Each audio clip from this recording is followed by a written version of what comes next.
You're watching Experience Comic Culture and Sales, streaming live daily to Facebook, YouTube, Twitch, and Twitter.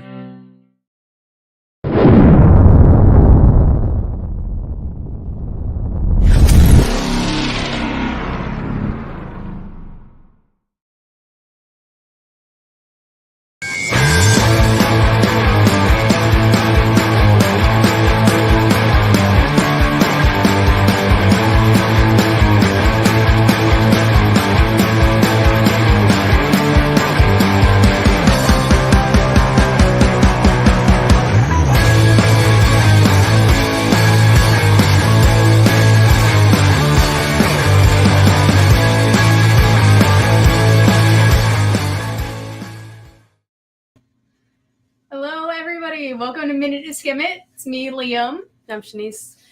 And so if it's your first time here, hello, welcome. So what we do every week on Tuesdays is that we read new books that are coming out for the week.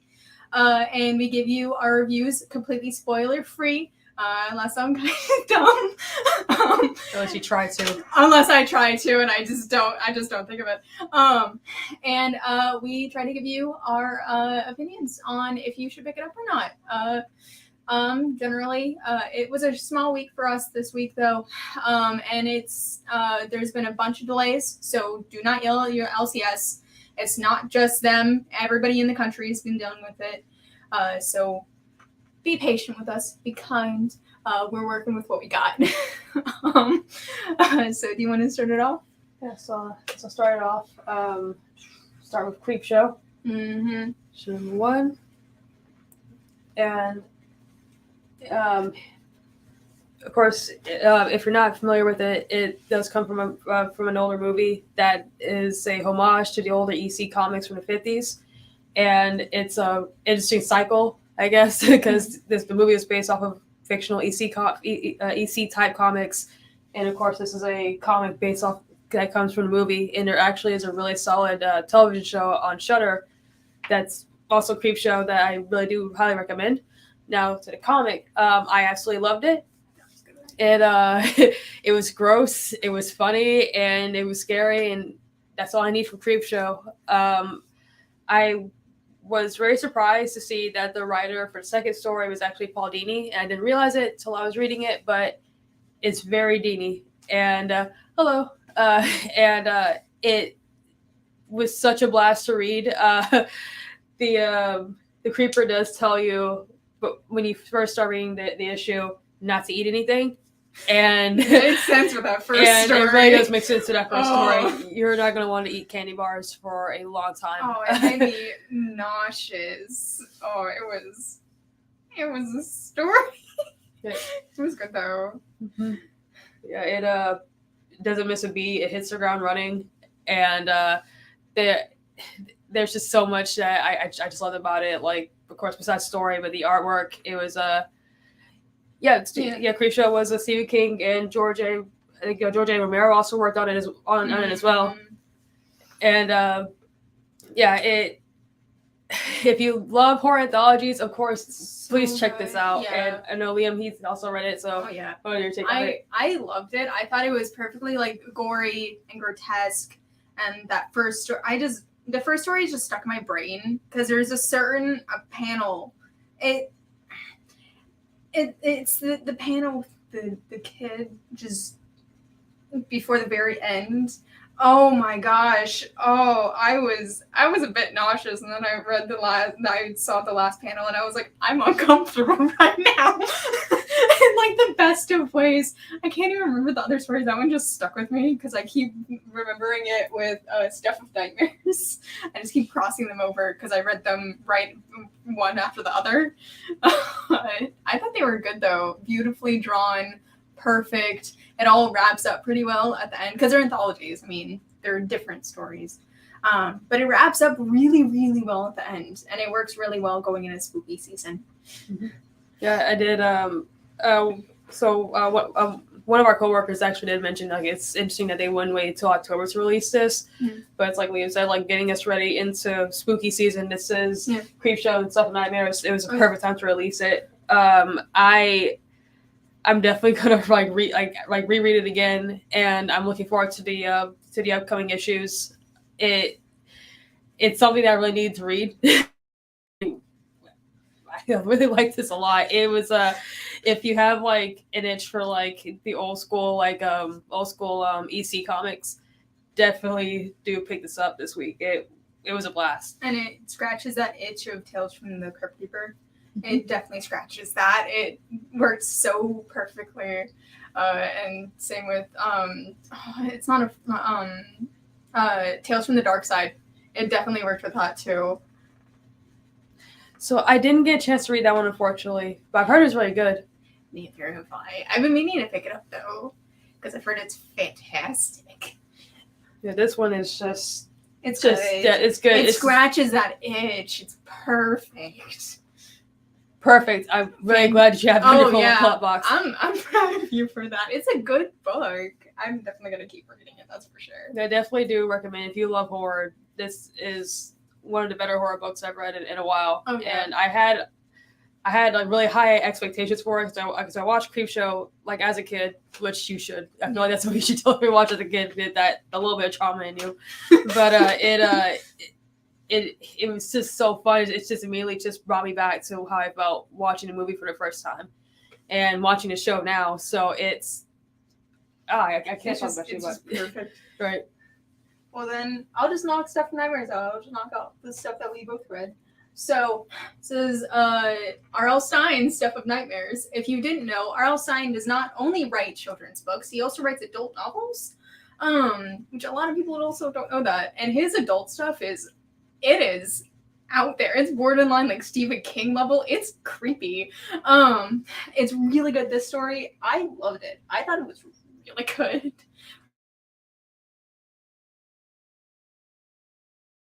It gave me really big Reanimator vibes. Oh yeah. So if you love, yes, and Fear Street was amazing. It was really dope. Oh, yeah. I loved it. But it gave me really big Reanimator vibes in the best way possible. Oh, like it doesn't necessarily just rip off the story. Yeah. It does its own thing, and just like how this book is illustrated in the colors, you get a really serious or a really camp, really fun horror B movie vibe from it, and I just really dug it. And this was another book I had really high expectations for because I was a Goosebumps kid, and for whatever reason, my middle school had a lot of the Fear Street books.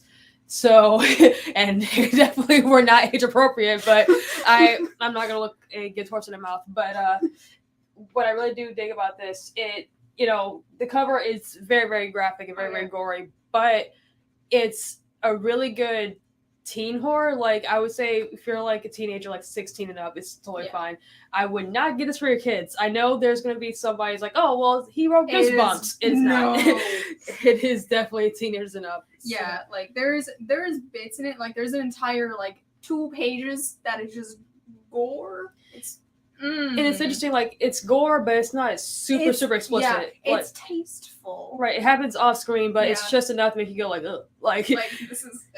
like, comparing it to Creepshow, this was definitely more tame, but you're still, like, flinching at what happens to 2 certain characters. Oh, yeah. But I had to, like, I kept closing it because I was doing stuff, and I was opening it back up, and I was like, I need to keep reading. And it's interesting too because Stuff of Nightmares, it also has a horror host, like just like the Creeper and Creepshow. So I really like from what you can see of him because he's kind of like hidden in the shadows, but I do like how he looks and how he's telling the tale. And I'm hoping that this is a ongoing like collection of like a mini-series or mini arcs. Because I think this is going to be a 5-issue series. I'm hoping to see more because, like, as you're reading it, it's like, oh, how could this possibly get worse? Oh, it's okay. Like, this is how. Like, you can never know what's. I mean, if I could have it on a sticker, I would. Like, knowing how R.L. Stine writes himself, there's definitely a self-insert in there. Like I went on a weird deep dive in middle school of Goosebumps and R.L. Stine at a thing. And he definitely has a self-insert in here, which is fantastic, and I love that. I love when he does his own, like, I'm here, but not really.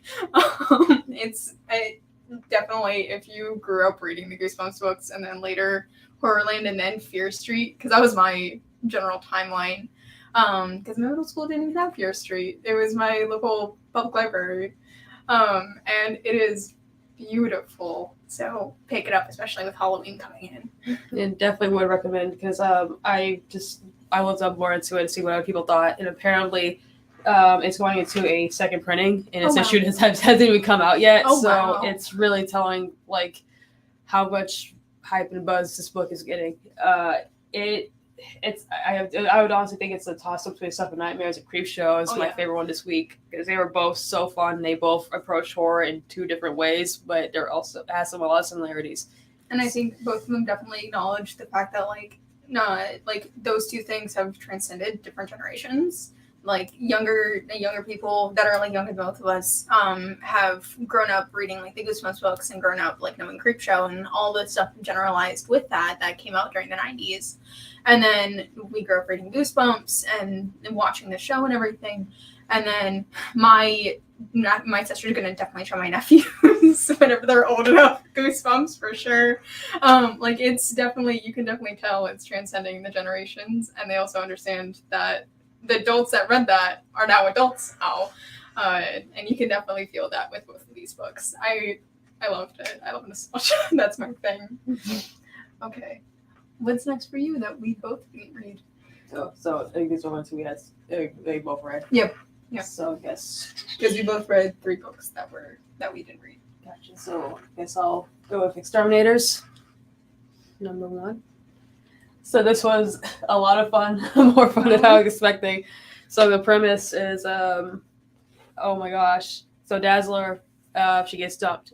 So to get over it, it's like, hey, Jubilee and Boom Boom, let's just go out and party and just get over this guy. And it was supposed to be a girls' night out. It turns into a virtual bloodbath somehow. And and it's crazy because so Boom Boom is one of my favorite characters because she's a goof.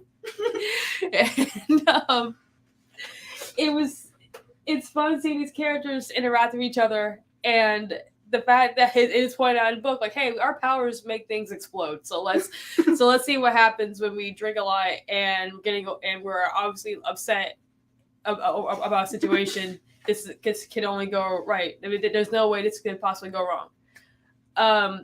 I picked it up. It's like, okay, cool. So I like Jubilee enough to actually cosplay this for this year. So I had a lot of fun with it, and you may notice, if you can still see it, there's a character who I did not mention who is on this cover, and her introduction in this issue is a lot of fun. It's very befitting her name. So it was funnier than it had any right to be. And if you just want just a really fun, silly like X book that's not super heavy right now, definitely do recommend this. And for Dazzler fans, I think you're gonna be really happy. She kills it in this book. I definitely need to pick that up then. We had a really small send-in week. We didn't get a lot of stuff, and I got really close to reading that one. Mm-hmm. And I'm kind of glad that I left it as a decent balance this week. I need to pick that up now. It sounds really funny. Well, I guess I'll transition to Harley Quinn, which is radically different. So it's the 30th anniversary. Apparently, I didn't know that. And it is the last Harley Quinn that I read, because I don't really read Harley. It was a compilation kind of thing. It was a Bella Reeve story. And I have been loving all the compilation stories that they've been putting out. They have been so good. This has a compilation of different DC artists and writers that have over time just, I guess, jumped into different Harley covers and different Harley stories. And I flipped through it and read all the stories because I only have 3 hours to read, and it's 100 pages. It's a big book. And all of the art, every single story is beautiful. One of them teases storyline in the new Joker Harley story that just came out last week. And I didn't want to like I don't know. I didn't want to like tease myself into something that I know I'm not gonna read. But all of the art in it, beautiful. It's gorgeous. They're all really like all the stories that I read were really funny. One of them, one of them is very sexually charged. I'm gonna warn. So nothing explicit is shown. It's just the dialogue, and it is very explicit. And it's just good. If you like Harley, pick it up. That's all I can say. It's a Harley story. I mean, so do you think it was a good anniversary issue for the character? Oh, definitely, because you can definitely see there's they make a reference to her Birds of Prey story that came out sometime last year, I believe. And they make references to older storylines, newer ones, old relationships that she's had in the last probably 5 or 10 years. Acknowledgments of her past, very past relationship with Joker, her recent breakup. It's a really, I don't know, someone who doesn't really read Harley, I guess. I felt like it was a really good 30th anniversary, and especially with people who are newer into Harley, I felt like it was a really good compilation. I don't know how to store it, other than I just thought it was decent. I thought it was not bad for a Harley Quinn story. And the cover on this actually is a legitimate cover of one of the stories. They give the variants of each storyline just before each story. They give the variant covers, which is very interesting. If y'all ever have a chance, definitely look out the covers for Harley Quinn, the 30th anniversary special. They're beautiful, very gorgeous. Yeah, I really love the J. Scott Campbell one. Since we're continuing the DC trend, so it's gonna be Batman, One Bad Day, Two-Face.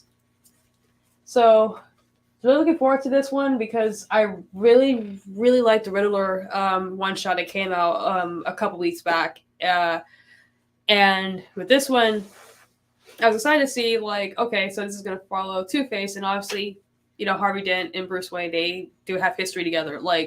So I was hoping to see if there would be any references to that, if they would kind of play into the whole I knew him as Harvey Dent. He's still in there. Mm-hmm. And I liked it.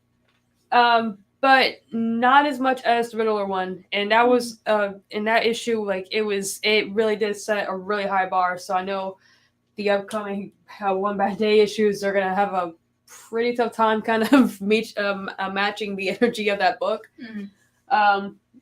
But with the Two-Face book, what I really do like is that it's not as horrifying as Riddler's, but it really is a very bittersweet book because you have all these characters we have Batman and Commissioner Gordon. They know that Two-Face has done terrible things, but there is still that hope that Harvey Dent was a genuinely good man. He surely is still in there. There has to be a way that we can reach Harvey, and of course, you kind of know what's going to happen, even if I'm reading this issue, some things are just doomed to happen. Mm-hmm. It was more bittersweet than I was expecting. And I was surprised at just going oh, my heart's a little bit broken at the end of this issue. But the artwork and the atmosphere that in this book is fantastic. It's a really just dark, gritty story. But it's also just really sad. It's not a knock against the story or anything.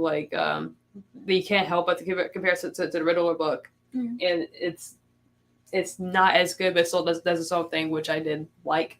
Mm-hmm. So it's not gonna make you just go oh, this is just trash, right? Well, no, it's not gonna make you go I'm gonna watch something happy afterwards, I did with the Riddler. This is well, shoot, Gotham. Well, yeah.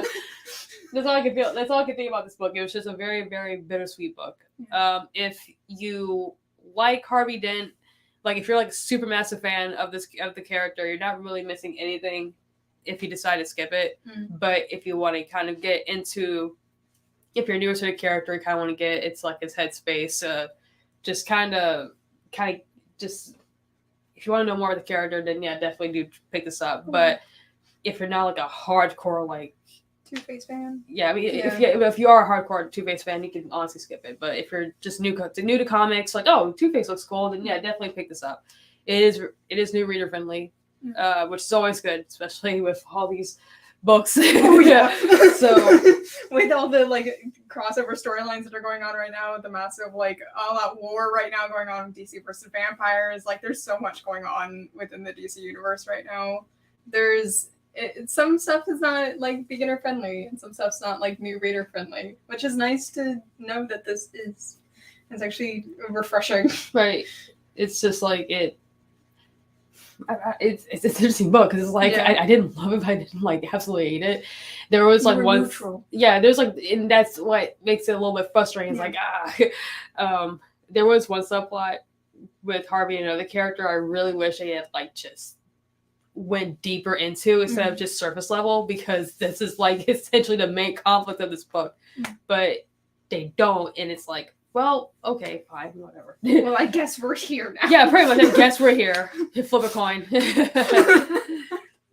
Just keep flipping it throughout this entire show. No, we don't even like review comics. Just flip it. Like just flipping a coin. It's like a live stream of flipping a coin. Yeah, jump be fun with it. That's it. Then with the bittersweet, I guess I'll go into Crashing #1. So I picked this up initially. So I read a series that was a 4-issue series called The Ward.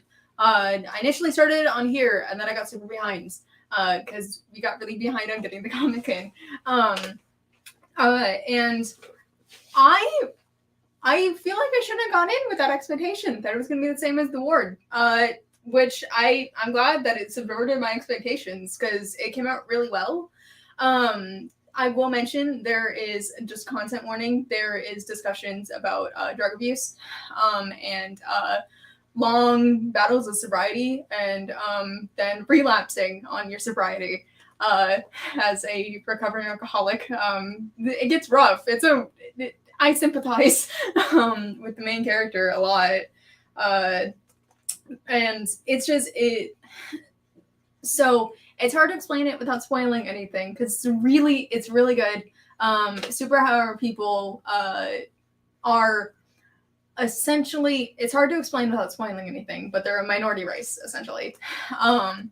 Replace it with anything that's going on in our real world, it kind of says something.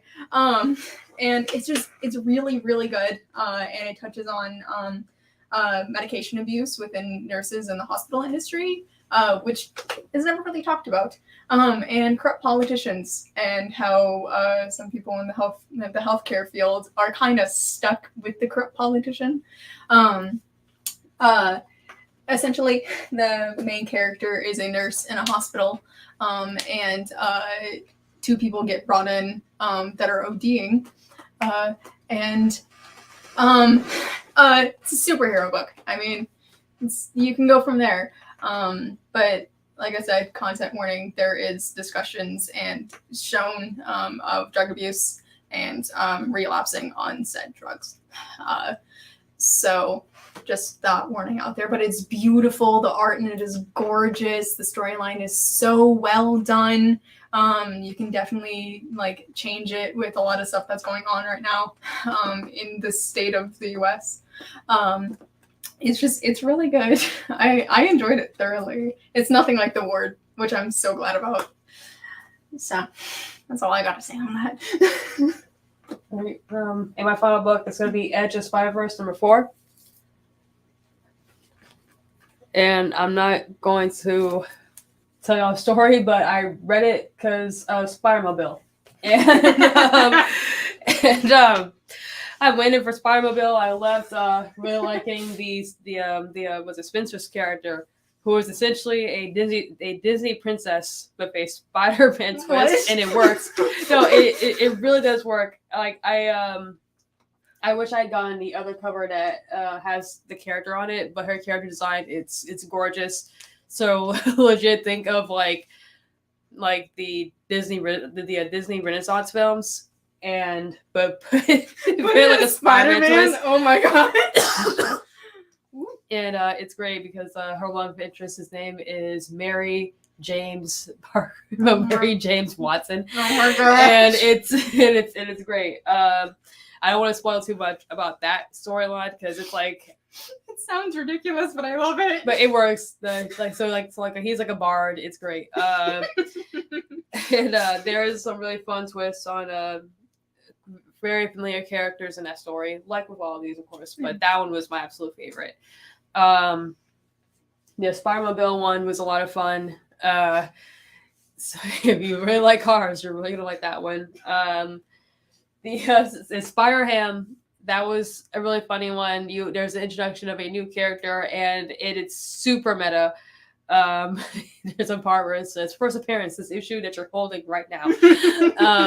It was a genuinely fun issue. I do need to read the previous Edge of Spider-Verse issue because I definitely know there's some things that I missed. It's like, hey, who are these people showing up out of a portal? But that makes more sense. But yeah, it was a lot of fun.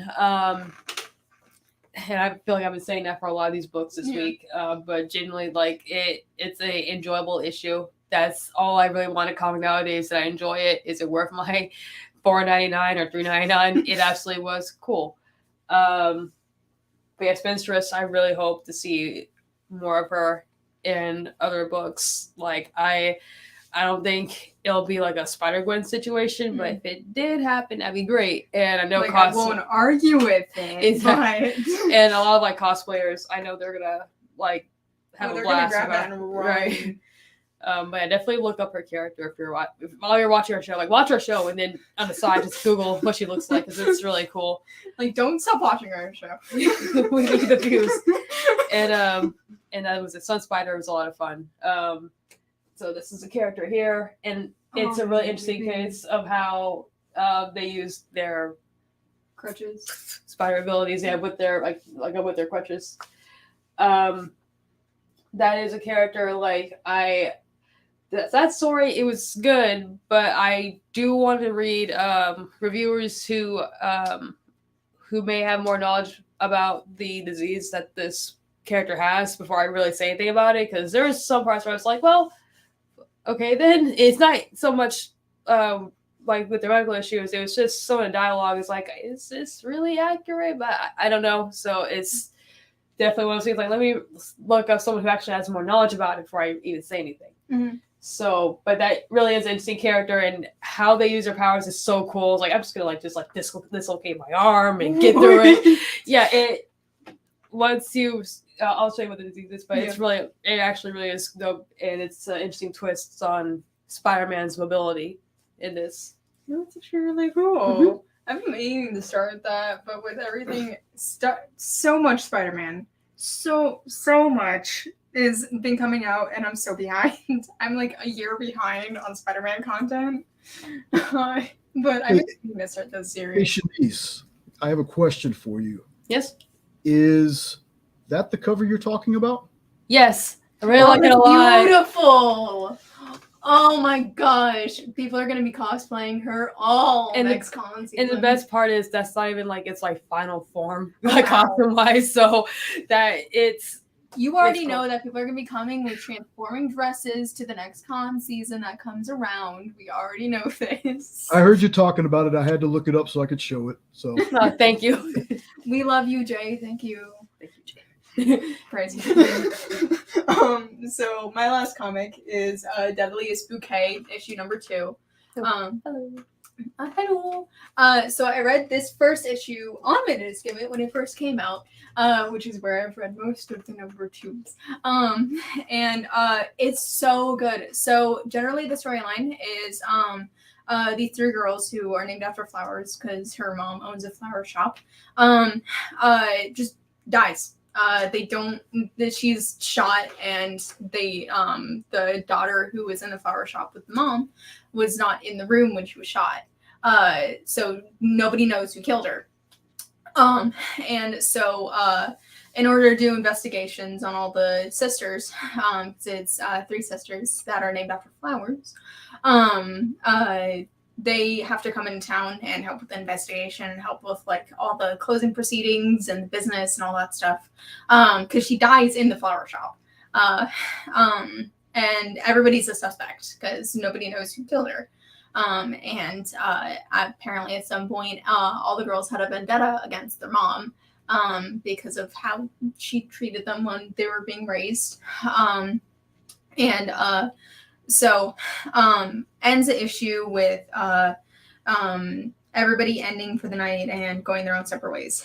The issue picks up basically right where I left off. It's really, really good. It's not graphically shown. It's just implied that their dad did sexually abuse one of the daughters. It's not graphically shown, but it is just implied in a panel. If you know enough about like the science of abuse, you can get the implication. It's so beautifully done, and it shows really well how mental illness with parents can affect children growing up. As a child from a house of unchecked mental illness, it's really well shown. And you can definitely see why the daughters are the way that they are, because of how their mom treated them after it's implied the dad left. And it's just so good. It's beautiful. The art in it is gorgeous. The family dynamic is fantastic. And it just keeps you on the edge of your seat, and you're like, I want more. I flipped to the very end, like after the fact, and it's just all ads, and I was like, I need more of this. So yeah, if you can find an issue 1, find it and pick it up, because it's just so good. I strongly recommend it. So yes. Yeah, it looks like that's going to be all of our books that we've read this week, and there were some other ones that I generally didn't get a chance to read because I thought you were going to get it. There's a new one from Donny Cates that looks really, really good. That's worth checking out. As a matter of fact, let me go find that real fast. Shanice is in the void of looking for comics. Disappearance in the void. I'll be back.